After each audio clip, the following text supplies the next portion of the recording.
Good morning, everyone. This is 10/11, October 11th, Tuesday, and it's actually 10:11 a.m. as we convene this meeting, special limited meeting of the Hawaii Correctional System Oversight Commission.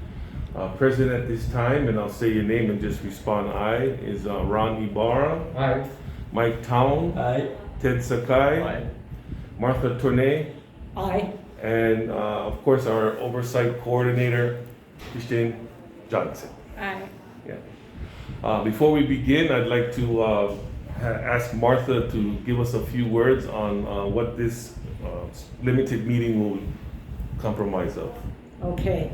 Today's tour is to orient and familiarize Commission members with the general operations and physical features of Ferhurst, a facility and program contracted by the Department of Public Safety as a furlough transition facility for women assigned to Women's Community Correctional Center. Commission members may direct clarifying questions to Ferhurst staff about the physical plant and programming.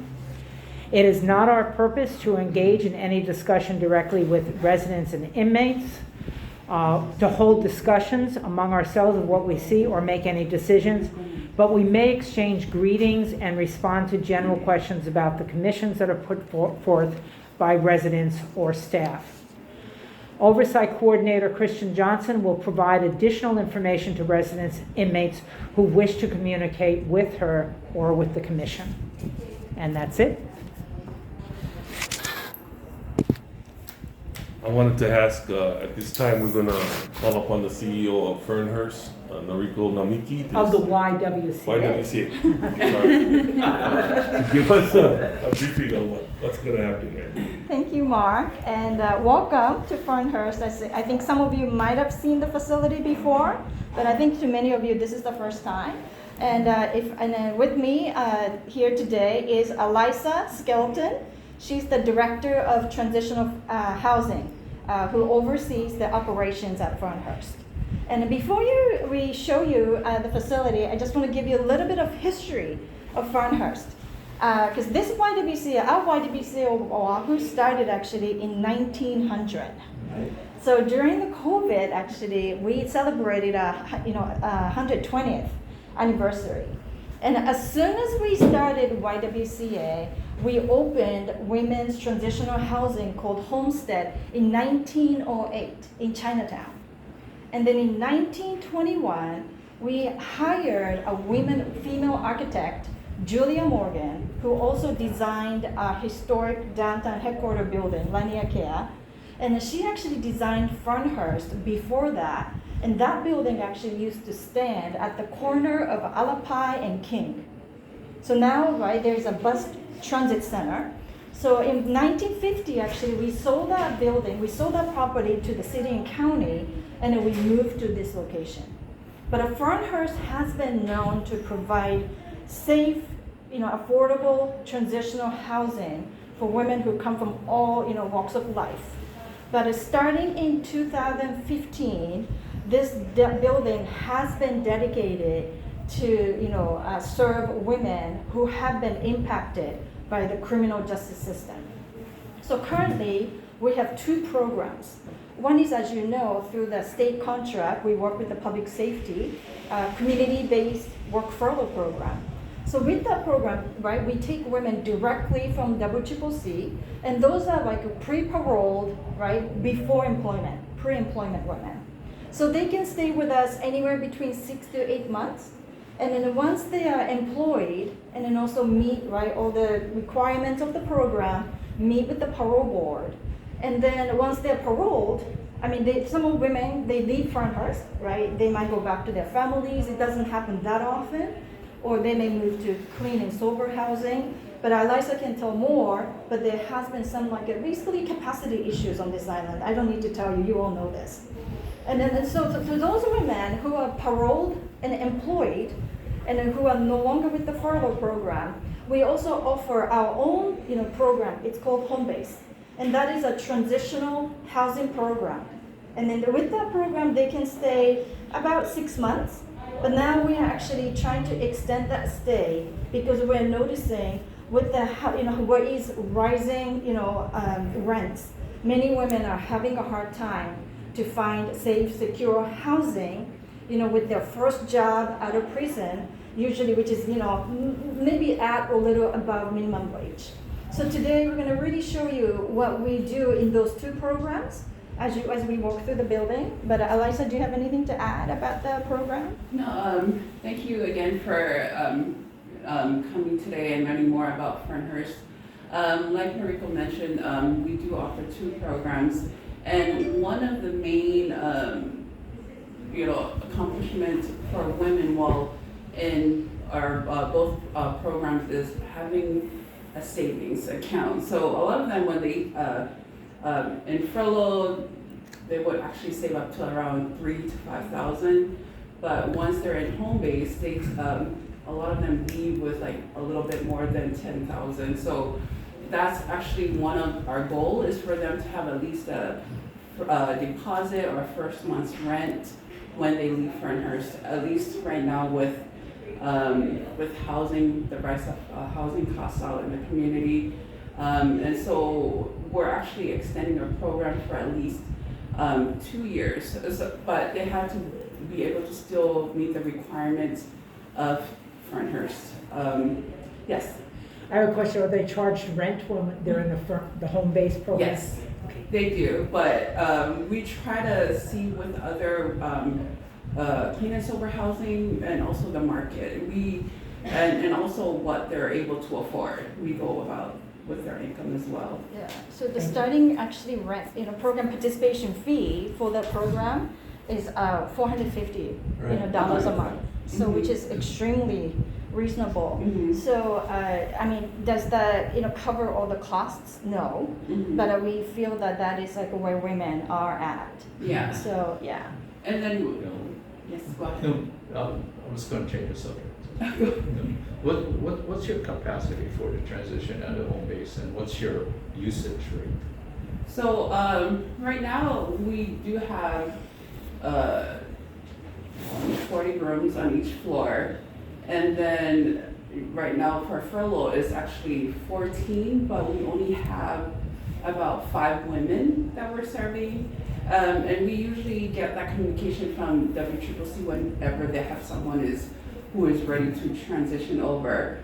And then for home base, our count is at 19.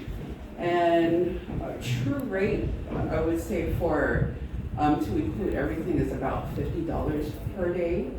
But like Noriko mentioned, it is actually $450 for home base, and that includes the 3 meals. And we also offer them classes and case management services as well. Yeah. Do you have any questions at this point? Yeah, who screens and make the referrals to you folks? It's usually, I believe it's Candace who is with YWCA. They do their intake, and then once they have someone that completed their cognitive classes, then they'll let us know, oh, these 2 are ready to come over. So we don't really have a say in who comes over, as whoever completed their classes and assessments on their end. Yeah. And we just had 2 women who moved to Ferhurst last week. Yes. And they, in fact, they're in this building, so you Yes. may actually see them today. Yeah. Is there front-end participation here? Probation? Yes, in our home-based program. Yeah. So we have pre-trial, probation, even the ones that are in drug court. So they come through our home-based program. Yeah. Yeah. Was that part of the numbers that you gave us? Yeah, in home base. So that's 19. 19. Yeah. On the 3rd floor. Yeah. And does the government pay for, like, if they're on probation, does probation department pay? No. No. Okay, they have to be employed. Yeah. So you have 19, how many more can you hold? So we actually, because right now they're all in single rooms since COVID for home base, but we're looking at doubling up again. So if we do the math, usually our max is 24. So that would be another 24 if we do double up. But we're not there yet because we're still keeping an eye on COVID. Yeah, but when you see the room actually, so it has like each room has 2 twin beds, Mm-hmm. and then 2 rooms are connected by a Jack and Jill bath, Mm-hmm. and then those 2 beds are safely actually separated. Mm-hmm. So even during COVID, we could have placed 2 women in one room, but just out of abundance of caution, we decided to assign one room to one resident. But now, as the conditions change, we are kind of reviewing those practices too. Because during COVID, we kept our operations full. We never shut down. And then during that time, I think the first year, do we have a positive? I think we know the people have contacted. Not the first year, Right, but no. yeah. Yeah. So we kept the building very safe, just so that you know. Yeah, and we also have 2 isolation rooms in case anyone is positive. Yes. We remove them from the public, yeah. Yeah. Any other questions? Are we ready? So we recess. Yeah, I'll call for it. We're gonna do the tour and then reconvene here after the tour, okay? So we're about to get ready to visit the site here at Ferhurst, and so we'll call for recess at this time. I don't think we have to vote, do we? No. No. Okay, recess. Enrico, what's your wish list? We're hello, this is the chair, Mark Patterson. It's 11:09. We just completed our tour of Ferhurst Transitional Housing, and now we are reconvening our meeting at this time. Open to any discussions? What did you folks think? I'd like to hear at some point Enrico's wish list. If that's kosher, if it's not, I Thank you. still want to hear. You want to be more specific question, Ted, as we can. No, I just have some impressions. Yeah. I think the facility is physically outstanding. I like what we heard about how the program works. We only met two residents here, but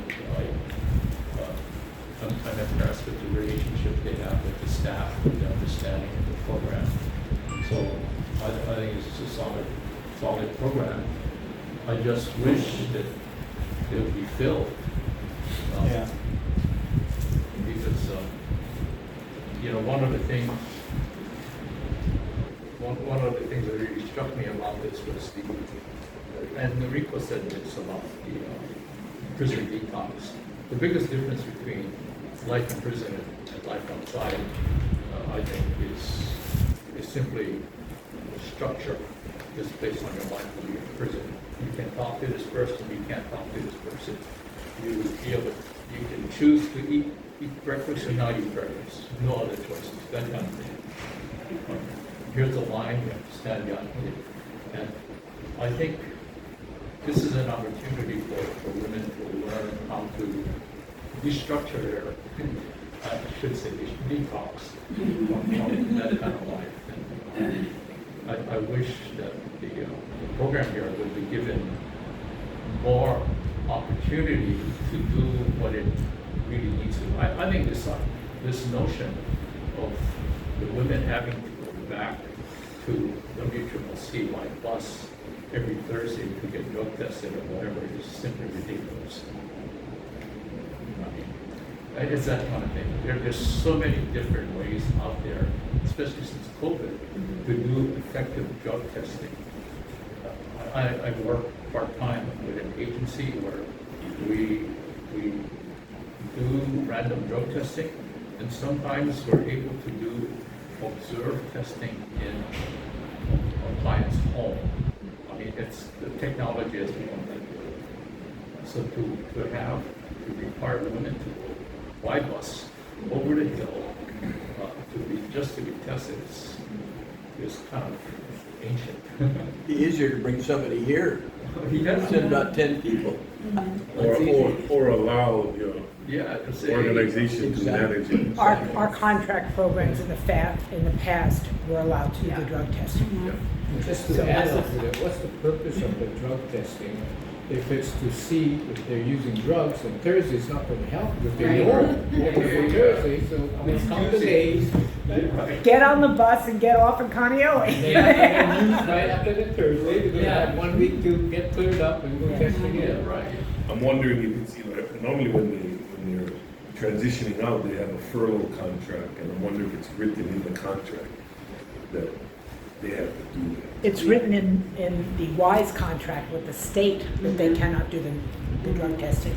But is there any reason why that changed? Like, does anybody know, like, what the mindset was behind that? We're not sure. We're not sure. Yeah. So over the course of now 7 years, right, the content of the contract has changed. And oftentimes, there was no room for discussion. Although Director Otani was open to listen to our suggestions, and but we have not seen changes yet. So they did hear our concerns, and then also because, as I said, the way we conducted the drug test, I don't think there was any problem, with that. YWCA or public safety never expressed their concerns. So I think for everybody's, I don't know, it's not convenience or right.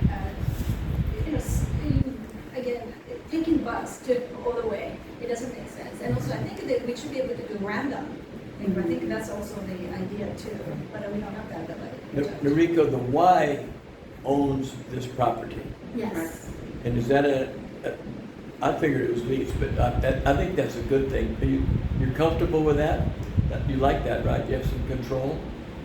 Yes. You have to raise money. You have to raise money to finance it. Correct. And the Y is run by a board of directors with a C.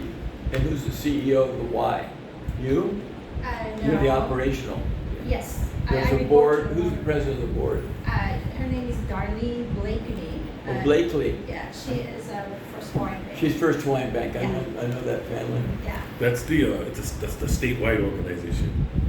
Us? No, it's a YWCA. Okay, Yes, so we have 3 actually, one on Kauai and one on the Big Island. Each one is one independently, but we are we work together. So I am basically in charge of Oahu. So we have this building, and we also have an 11-acre waterfront property campsite called Kokokaki in Kaneohe. Yeah, I know that Right? one. And then also we have our downtown historic building. That is where we run programs like the Dress for Success and also Women's Business Center. So where we can help women start business, grow business. So women can have access to those resources. Darlene is the vice president, one of the many vice presidents. She's the commercial vice president for First Hawaiian Bank. Yeah. Yeah, she's a cutter. You're lucky to have her, I hope. Yes. Did she stay there a couple of years or Mhm. in it? Yeah. Yeah. And we are really willing to work with the YWCA, however way we can be helpful also. Yeah.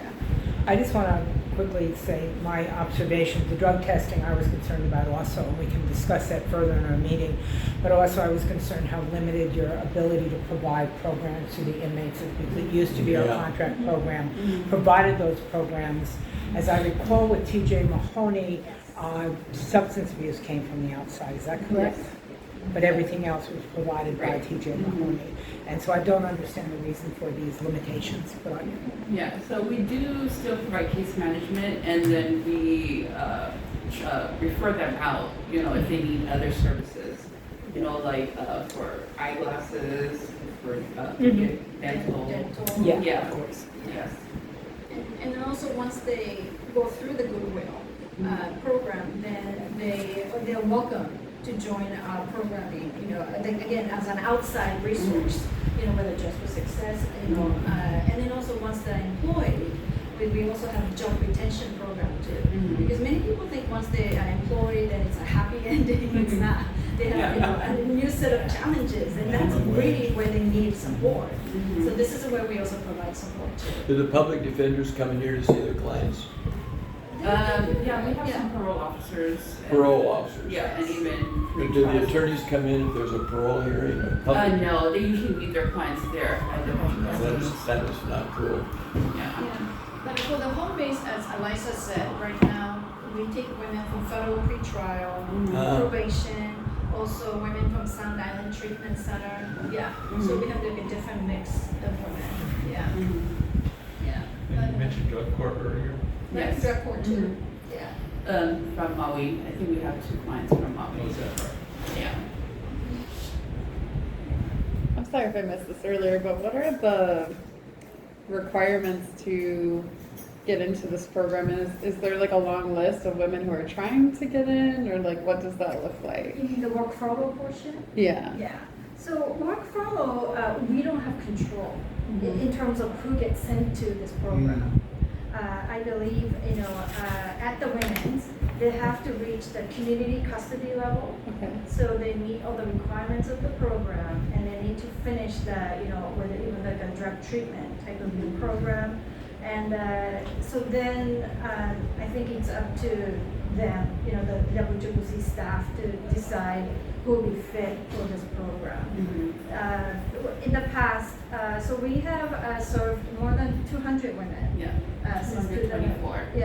Since 2015. And I don't recall us turning, the request down. Maybe there was one concern when there was a woman with a history of violence, because we have no zero tolerance for violence. But I think we have taken pretty much everybody, right? That we typically sends. Yeah. But we cannot choose. And it sounds like you guys have more space, so they could potentially be sending you more, but they're Yes. not right Yes. now. So when we started the contract in July of 2015, the contract actually said, for us to serve, up to 23 women on any given day. And then first year, and maybe up to second, we were filling, they were filling the bed, they were sending women. And then over time, the numbers started to decrease. And so we were communicating with the public safety about that. But the new contract now is down to 14. So they actually cut the budget and the number of women to be served, from 23 to 14. And again, like, do you know the background of that decision, or why? Okay. We can ask at the next general meeting. Does your contract, how do you get paid under the contract? At the end of each month, so we Yes. create a report that how many women we served and the number of days that we served. So you get paid by the It's retro. Yeah. Yes. bids field? Retro, Yeah. retro. Yeah. So if you don't fill the bids, you get paid? No, you don't get paid. And we also requested that they, if they need 23 or this time 14, they really should, we would like them to pay for it, because otherwise You still got your overhead. Yeah, so Yeah. what they did was they added a line in the contract that they basically public safety does not fill all the beds. The YWCA can basically use other beds for different purposes, but it's very difficult for us then, because the contract still requires us to serve 14 women, so we kind of need to have the capacity. But, so it's been very difficult, yeah. Yeah, because it's not like we can just have somebody casually, and then when the public safety says, oh, we have more women, and ask those women to leave. Yeah. It's a long-term commitment, yeah. So that's been a challenge for us. Do you folks inform public safety about availability of bed space? They know. We have this coming up, and you send us, or you have anybody to send? Yeah. Yeah, they Yes. are aware of our bed space, the availability. So they meet the, as far as the expectation of sending them here so that your bed space is taken, or is there a gap between filling and? theirs as Yeah, well? I mean, There's been a gap. there's been a gap, yeah. How long? I think right now we only have 5, so whenever there's a space available, we let them know. They don't send them right away. I think the last ones we received was back in June, and then we just received another 2 this month. So how long, on the average, has it been available? We always had Good bed question. space. Pretty How long Yeah. from the Yeah. time the built is filled? Yeah, How many months or days? a couple of months, yeah. Yeah. And we always have empty beds, Yeah, we always. always. Yeah. What's the best practice? It should be, if not immediately, 30 days, or you know, nationally, what a best practice is? I would For say what? once someone leaves, they should Which already, I think once someone, once a resident, successfully exited, they should already have another one Yeah. ready to be sent over. And there's always enough lead time, because even if Yeah. the parole board says, okay, you're paroled, your parole date is such and such. Yeah, they But already, we do chair to set, yeah, and if you don't get placed within 6 months, we revoke it. So it should be, chair to set is a big thing. yeah. No, but I I'm don't I'm like that talking, concept. I forget the chair to say, just in general, if they say you now are paroled and your parole date is effective, and so let's say they make it Right. 1 month ahead, that means the Yeah. facility knows when that person's being paroled, they know when that bed will become vacant. But I would give the place, I'd say, I want him here. That's not always appreciated, but Mhm. I'm doing it for the benefit of the resident, of the inmate, not Yeah. public safety. Mhm. Do you folks know when the resident will be discharged from here, so to notify public safety that? Yeah, good Usually question. it's 6 months, so if they come in October, they'll be. So you can give notice to them? Yeah. Yes. Mhm. And see, then. my feeling is they shouldn't have to give notice. The facility should know, we have this many beds, Mhm. this one is gonna become Right. vacant on this date, so we should be getting that next person to go in. That's logical. Yeah. It's logical for Yeah. people. I don't ask for logic though. Yeah. I do. I should say I don't expect logic. Yeah. Yeah, and so for parole board, we usually get the dates from Hawaii HPA, and they usually set it within 2 weeks. Yeah. Who So, communicates it to Tommy Johnson or Tommy's at PSD now. no, it's The with. facility. the facility? Yes, the facility does. Okay, It seems like the same programming process problems like we see on the med side where they can't fill Iowa, they can't fill Cologne. Right. there are blocks in this processing system. The excuse will always be within the facility, especially at the women's wing, and that's why I asked her, did she graduate from RDAP, she went to ATS. All of those programs have time frames to them. And what was the success in the past is as soon as we knew graduation was coming, we moved as much as we could out at that point. Yeah, But if they're just holding them, then it becomes an issue. yeah. So we Because the do- parole board is setting those programs Yeah. Yes, for them to complete, so that they can go on furlough or Yeah. parole. right.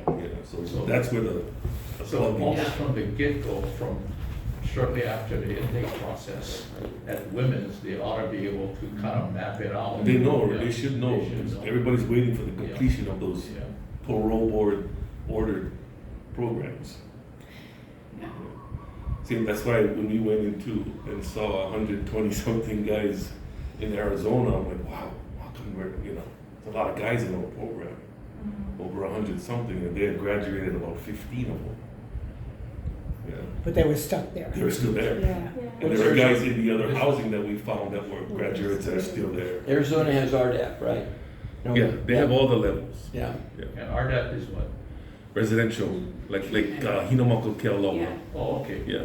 So Cash they box. have 120 in RDAP in Arizona Yeah. and 15 in cash box. Oh, is that right? 15 they will, which Okay. something is simply. I wanna, because this is a limited meeting, it's kind of short, we can kind of finish our discussion, but I asked Noriko and your staff if you can be present next week at our meeting, so that we can have a little bit more discussion or further discussion on, than what we can have here now. Sure. And also- Thursday, right? The discussion here will be posted, what is recorded will be Yes. posted on the It'll be- website. On the website for the public to see. Noriko's Thursday, the 20th. 13th, not 20th. 20th. We had to move it this year. 9 o'clock. Sure. You can Zoom it, it's a hybrid, I hope. It's fine. Tell Miss Souza she needs to report. I'll, She's so cute. I'll send you the You're gonna be info. shaking. Yeah. At the next meeting, if it can't be answered here, then I'd like to ask the question, what can we do to help you folks? So get ready for that question. Yeah. Yeah, there's gonna be more intimate questions. Yes. And we want your wish list. Yeah. Wow, it's gonna be long. Program. Write it You can down. have three or five. I have Okay. a quick question, but it might be for Mike, maybe? Like, when the parole board is setting the expectations that people finish the programming and everything before they're released, are they aware that people are on these wait lists or not moving through quickly? You know what I mean? Like, is the parole board aware that this is happening or not? We don't really have a staff person in front of the parole board, no. It's Okay. just the PO. Okay. We should. Yeah. Should be a lot more coordination. Yeah, I was just curious about that because it makes it seem like it's the individual's Yeah, fault if instead I of. can, I'd like to ask Mike a question. I hope can shed light on your question. Mike, when the parole board sets a minimum, is there an expectation for programming? That's part of it, yes. Yeah, so the woman goes before the parole board so many months into after sentencing, the parole board says on a 10-year, say, the parole board says 5 years, but we want you to do A, B, C, Yes. and then come back. Yes. Okay, so it all ought to be mapped out. Right, It can be mapped but out. but is the parole board like? Are they understanding that a lot of this is not in the person's control, but it's the department's control? Because like in different jurisdiction, if you don't do your programming, it's on you. Mm-hmm. But here, it just seems like people are trying and signing up, and they want to do the programming, but they're not given the opportunity until it's after their. Let me speak to that. We're the only state in the union where the parole board sets the minimum. Right. The other 49, all you gotta do is your programming. Right. You know, if your nose is clean, no misconducts, you do your program, you're eligible. Here, you're not eligible. And I just spoke, we had 120 judges. We just had a big meeting on Friday, Zoom meeting with the Chief Justice. Were you there on that one? That's right, you're in Utah. And that's a better place. Meditating up But at the I don't think we should be setting the minimum, but that's gonna require a statutory Yeah. change. Right. And the judges can set the minimum if they want, and even the judges should reduce it back. I don't know if, because Hawaii has an indeterminate sentence. You know, That's right, why we have the indeterminate. Truth in sentencing law. you know, Open-ended. Yeah, open-ended. Right. So the parole board sets the minimum because of the statute. Because the determinate sentence, you know, like I always told the probation officers or the prosecutor, look, probation, this person can serve theoretically revoked and a determinate sentence set by the judge, you know, probation revoked, 1 year in jail, 1 year in jail maximum, right, the probation. The next thing you know, the probation is revoked so many times, the person is gonna be serving jail because it's up to 1 year, 1 year, 1 year. But for an open term, the judge cannot say, you're gonna serve, you know, on an open 10, 5 years, or whatever. Only when there's mandatory Yeah, minimums, yeah. and that's With the set by the statute. minimum Yeah. before probation, I mean, the Yeah. parole hears it. The Well- judge can only set the minimum When it's mandatory minimums, the judge, just by statute, by minimum. says, this is what the statute says, your mandatory minimum is 3 years, Yeah, and and the then- parole board cannot go below 3 Yep. years. They have to Right. start at 3 But years. the max is the parole board. Yeah. See? You know, on a 10, the mandatory minimum of 3, so parole board, your hands are tied, you gotta go above 3. The Yeah. parole board has 4,000 hearings a year. It's way too many. If we took out all the mandatory minimums, then we'd address only parole. And, you know, we look at misconducts. The problem is the different facilities vary in how they handle misconducts, and the classifications don't make sense to me, a lot of them. And I want it to make sense. I'm a team player, but they don't make sense. Saguaro is very different than, let's say, Kulani or something. You mean the classification is different between the two? No, the way they apply the classification, Yeah. if How you're they apply it. maximum, you know, general or minimum. Mike, you said over 4,000 years. The statute, I've now been retired, talks about 6 months after sentence. Yes. You gotta set the minimum, right? Yeah. You got 4,000 hearings? That's Well, crazy. Oh, no, then you 4,000 at any one time get- are in their system. You got revos and you've got this and that. And to reduce a mandatory minimum, once we set it, let's say on a horrible homicide case, we set 15 years. The person is impeccable, does everything right. We can and should reduce it. Yeah. But it's all done on paper and it never happens. And But you cannot reduce a mandatory cannot. minimum. No, that's a judge thing. Yeah. Yeah, you So the can, and judge- it's really a statute, because the judge doesn't get a range that you can do a mandatory It's- minimum well, it's between 3 and nuts. 5, it will say 3 years, Yeah. 4 years. Yeah, right. Yeah. the mandatory minimum sometimes has a range. Right. And the prosecutor Yeah. makes a deal. So I'll recommend, and instead of the 5 years mandatory, 3 years. And the judge has to put in writing why. Oh, okay. And we talked about that too. And you and I do it, we put it in writing. Yeah. This Yeah. person doesn't deserve the 5, they Yeah. deserve the 2 or the 3, and then I'd write it down as a Yeah. judge. With structured sentencing, Minnesota being one of the first that had the best type, they said this is the range, this crime and this criminal history. It's a bifurcated Right. thing. And this is the range you should do, but you can go outside that range, but you have to justify it in writing why. That's what we do. And 90% of the time when they went outside the range, it was for a lower sentence, Yes, not a higher it sentence. should. And if I pursuing a plea bargaining for the prosecutor before, pleading guilty or. But very often, just the judge felt this is too high a sentence for what I see in front of me and what the jury Yeah, convicted the them judge of. can do that. Yeah. That's why I'm doing That's it. why, and it all goes back to the judge. I don't know if they, I didn't like mandatory minimum I didn't because either. although it's easy, as Yeah, a but it judge, you takes away say, your, yeah. computer, put in a computer, this is what you get. Yeah, it takes away your discretion. Yeah. Hmm. Interesting. Sorry, this is definitely a different topic, but another delay why some of our women aren't able to find jobs right away is because when they come to us, they don't have identification. Oh, yes. So, and I know that bill was You're right. put into place in 2016. And the last cohort that came to us in June, they weren't able to find jobs until September because they had to get their proper certification. I think that's something that Tommy Johnson has been concentrating on to try and speed that up, because it's been a problem for a very long time, Yeah. and I believe that he was putting a lot of effort into trying to reduce the amount of time, make sure that people were getting them in a timely manner, but Mhm. he has to work with other systems like the Yeah. Department of Transportation for the Mhm. ID. Yeah, that's the big issue, is that it's different departments. I think they're doing it at halal, this side Yeah. of halal. Mhm. Yeah, I it's don't not understand only- why, but. Yeah. It's also benefits, state benefits you can get if you don't have a state Right. ID. Right. Mhm. Yeah. I mean, housing, like the list goes on, like it's like Well, everything. I think the whole commission will remember the first time we convened, was it in 2019? We were transitioning, we were gonna take over the duties of the old reentry commission. And the topic they were talking about was we're gonna get those state IDs for the inmates. Yeah. And here we are in 2022, still waiting. Yeah. I understand the machine, right, has been purchased. You know, Yeah. machine, working with Yeah. It has Well, something to do with the big length thing of is, DOT. It's the staff too, because I guess there's a different statute where it's the Department of Transportation staff specifically who have to issue them.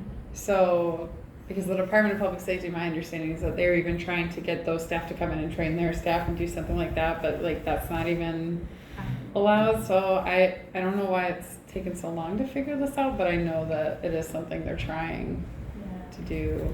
And this is when the administration should either go to the AG or the governor's office saying, Yeah. assist us in getting this resolved. Right. Yes. And I don't think they've been doing that. Well, I can put that as another point on the agenda to make sure that we talk about it Yeah. for this upcoming We meeting. might have a 4-hour meeting. Hey. If that's what it takes. I think we should wrap this up. Okay, so if no further questions, thank you, Noriko, for having Thank us you very over. much. Thank you. Wonderful place. Thank you for Yes. you and your staff and your commitment and passion for what you do. And we're just gonna go ahead and adjourn the meeting. So we're not gonna make a motion to adjourn? Make a motion. So I move that we adjourn. Second. Been moved by Martha and seconded by Mike that we adjourn this limited meeting as of right now. So thank you, everyone.